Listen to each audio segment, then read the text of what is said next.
This video will show you how you can stop background apps from running in the background. So there are a couple of ways you can do this. The first way, if you go to your start menu and then go to settings, you can then go to apps on the left here, then click installed apps, and here you'll see a list of all of your apps. Now not all of these are going to be running in the background, but if you know that an app is running in the background, you can go to the three dots next to it, then click advanced options.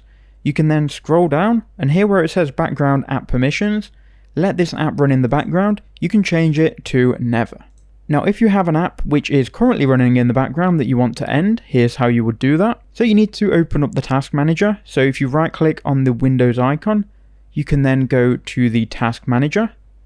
Once you've opened the task manager, look for your app which is running in the background. You can then right click on it and then click end task. This will then end it and it will no longer be running in the background. You may have to change it in the apps section like I just showed you.